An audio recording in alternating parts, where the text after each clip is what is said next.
Welcome back to my channel one vision MBBS. देखिए, पिछले video में हमने देख लिया था एक्यूट इन्फ्लामेशन की वास्कुलर इवेंट के बारे में।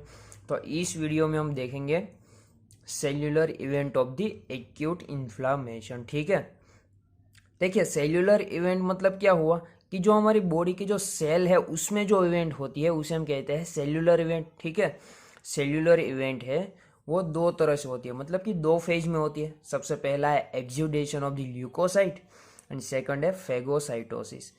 ठीक है, अब देखते हैं एक्सुडेशन ऑफ द ल्यूकोसाइट के बारे में। ठीक है, देखिए escape of the exudation of leukocyte में क्या होता है, उसमें होता है escape of the leukocyte from lumen of the microvasculature to interstitial tissue.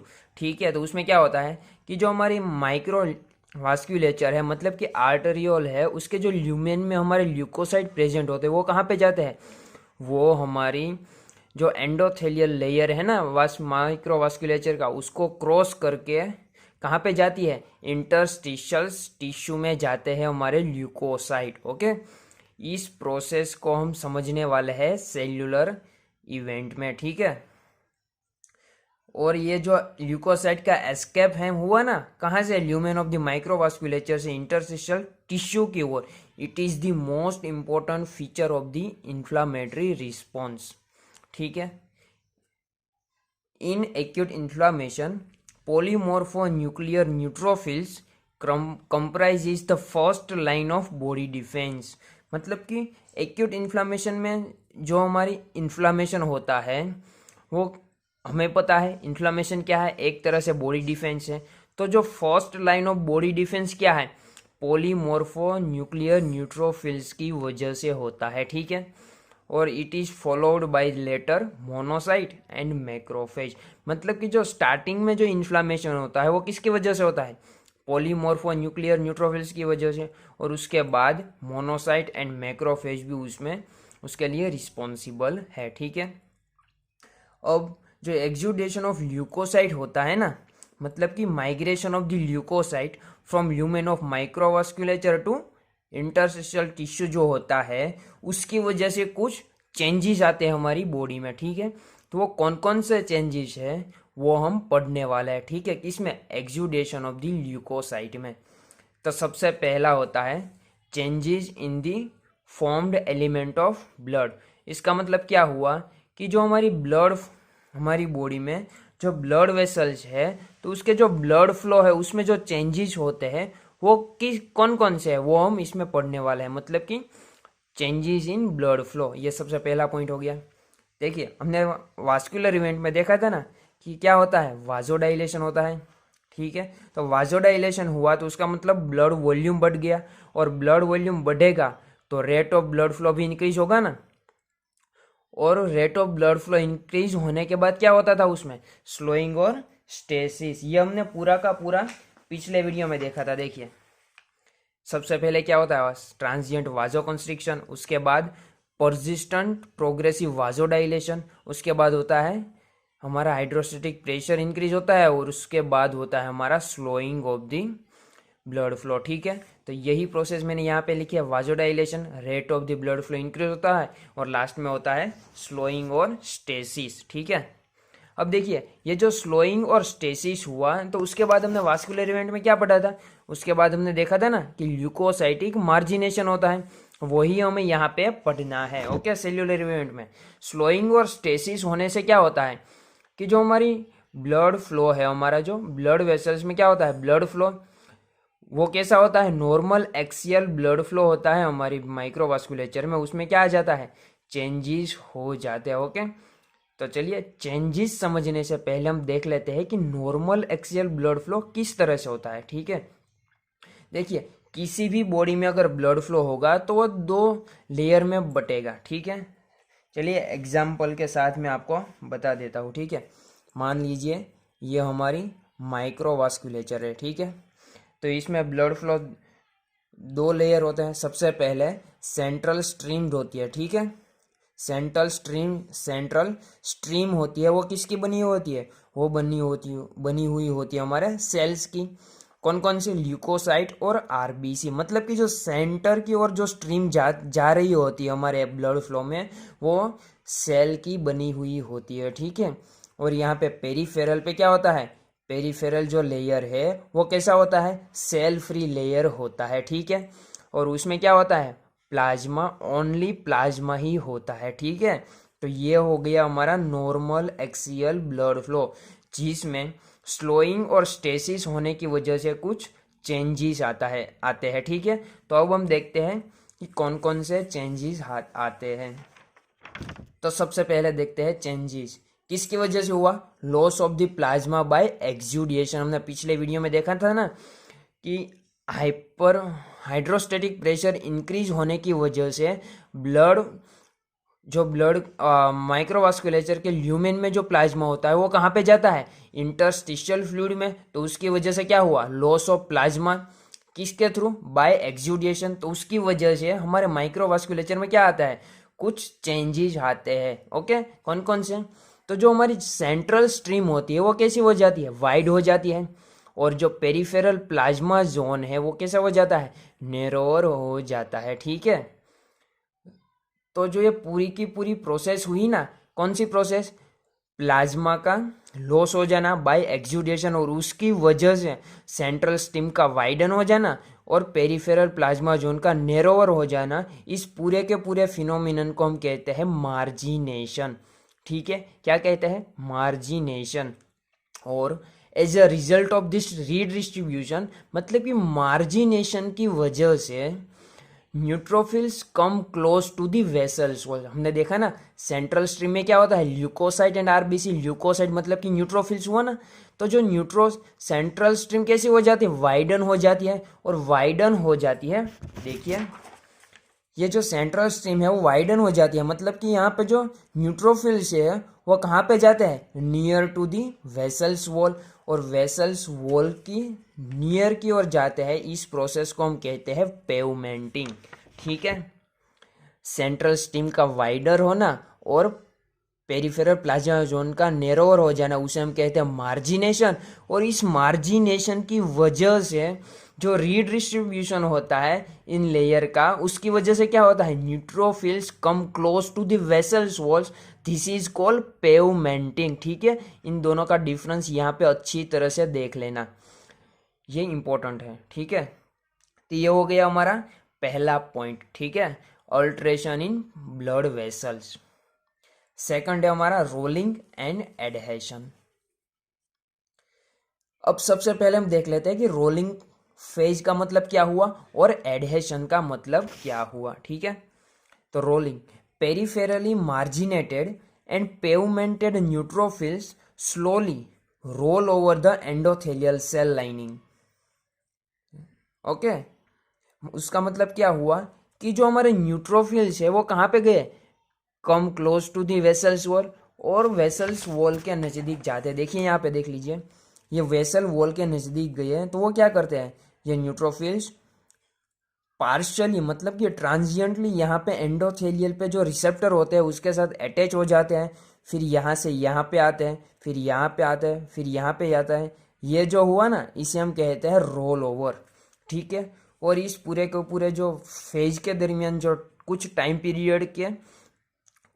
Period के लिए ये प्रोसेस होती है, और इस टाइम पीरियड को हम कहते हैं रोलिंग फेज, ठीक है। ये हो गया हमारा पहला rolling phase. Rolling phase is followed by transient bond between the leukocyte and endothelial cell become farmer.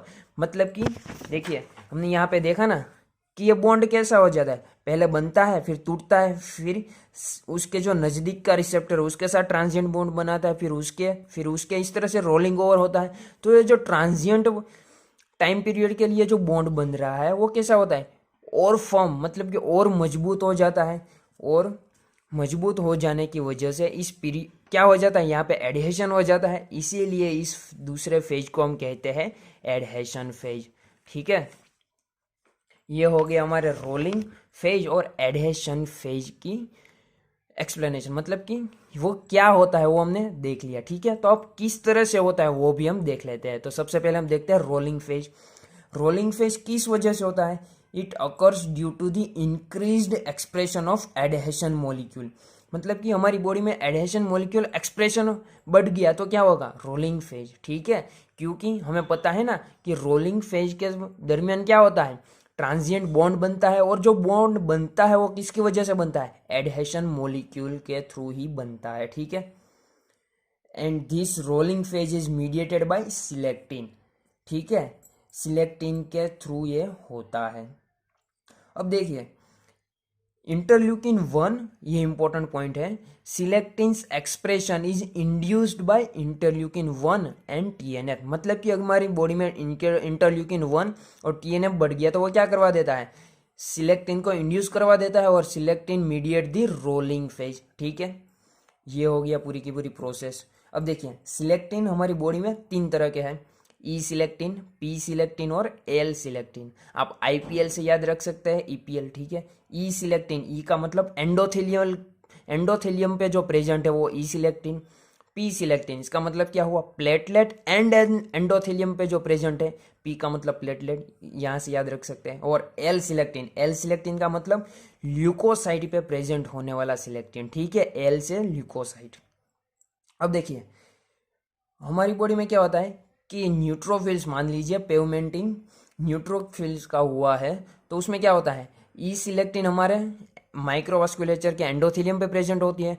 तो एडहेशन होने के लिए कुछ मॉलिक्यूल है जो न्यूट्रोफिल्स पे भी प्रेजेंट होने चाहिए ना, तो ई सिलेक्टिन के ऑपोजिट हमारे न्यूट्रोफिल्स पे क्या प्रेजेंट होता है, sialyl Lewis X modified glycoprotein. Okay, ये मॉलिक्यूल आपको याद रखना है जो न्यूट्रोफिल्स पे प्रेजेंट होता है। ओके, वो किसके ऑपोजिट होता है, ई सिलेक्टिन और पी सिलेक्टिन। मतलब कि ये मॉलिक्यूल है जो न्यूट्रोफिल्स को एंडोथेलियम के साथ बाइंड करने में रिस्पॉन्सिबल है। ठीक है, ई सिलेक्टिन और पी सिलेक्टिन के साथ ये बाइंड होता है, उसके ऑपोजिट होता है। ठीक है, लेकिन हमने देखा ये दोनों तो एंडोथेलियम पे प्रेजेंट है, लेकिन एल सिलेक्टिन हमारा तो ल्यूकोसाइट पे प्रेजेंट है ना, तो ल्यूकोसाइट के ऑपोजिट, मतलब कि एल सिलेक्टिन जो ल्यूकोसाइट पे प्रेजेंट है उसको एंडोथेलियम पे किस मॉलिक्यूल के साथ बाइंड होता है, वो बाइंड होता है ग्लाइकेम 1।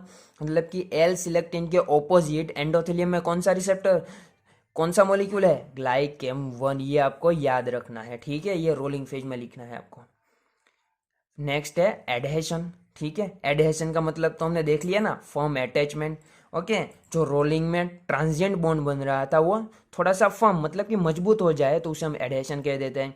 It is mediated by integrins. ठीक है, ये सिलेक्टिन के थ्रू मीडिएट होता है और ये इंटीग्रिन के थ्रू। ठीक है, and integrins is induced by interleukin 1 and TNF. दोनों का देखिए एक्सप्रेशन सेम तरह के साइटोकाइन के थ्रू होता है। ठीक है, इंटीग्रिन भी 2 तरह के हैं, ये 3 तरह के, ये 2 तरह के, beta 1 integrin and beta 2 integrin. Beta 1 का दूसरा नाम है VLA1, सॉरी VLA4। ठीक है, एंड बीटा 2 इंटीग्रिन को हम LFA1 और MEC1 भी कहते हैं। ठीक है, तो जो ये VLA4 है उस ये कहाँ पे प्रेजेंट होता है, ये प्रेजेंट होता है हमारे ल्यूकोसाइट पे, और उसके ऑपोजिट एंडोथेलियम पे रिसेप्टर प्रेजेंट होते हैं। ओके, तो VLA4 के ऑपोजिट होता है VCAM1। ठीक है, एंड बीटा 2 इंटीग्रिन मतलब कि MEC1 के ऑपोजिट होता है ICAM1। ये रिसेप्टर है। ठीक है, किसके लिए रिस्पॉन्सिबल है, फर्म अटैचमेंट के लिए। तो ये हो गया हमारा रोलिंग एंड एडहेशन फेज के बारे में। ठीक है, अब हम बात करते हैं हमारा तीसरे फेज मतलब कि ट्रांस माइग्रेशन के बारे में। ठीक है, सबसे पहले हम देख लेते हैं ट्रांस माइग्रेशन क्या है। Movement of the leukocyte across the endothelium और बेसमेंट मेम्ब्रेन। ठीक है, तो देखिए समझते हैं, यहाँ पे ल्यूकोसाइट कहाँ पे प्रेजेंट है, माइक्रोवास्कुलेचर में। अगर वो इस बेसमेंट मेम्ब्रेन को क्रॉस करके इंटरस्टिशियल स्पेस में चला गया तो ये जो बेसमेंट मेम्ब्रेन को क्रॉस करने की प्रोसेस है ना, उसे हम कहते हैं ट्रांस माइग्रेशन। ठीक है, movement of the leukocyte across the endothelium और basement membrane is called trans migration. इसको हम डायपेडेसिस भी कहते हैं। ठीक है, trans migration is mediated by PCAM1। Okay, याद रखना VCAM1, ICAM1, PCAM1 इन सब में कंफ्यूज मत होना। ठीक है, इसको अच्छी तरह से याद कर लेना।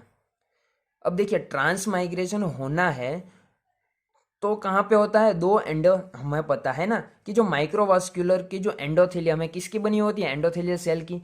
और जो ये क्रॉसिंग मतलब कि ट्रांस माइग्रेशन होता है तो दो एंडोथेलियल सेल के बीच में जो स्पेस प्रेजेंट है वहीं से ही होगा, ठीक है।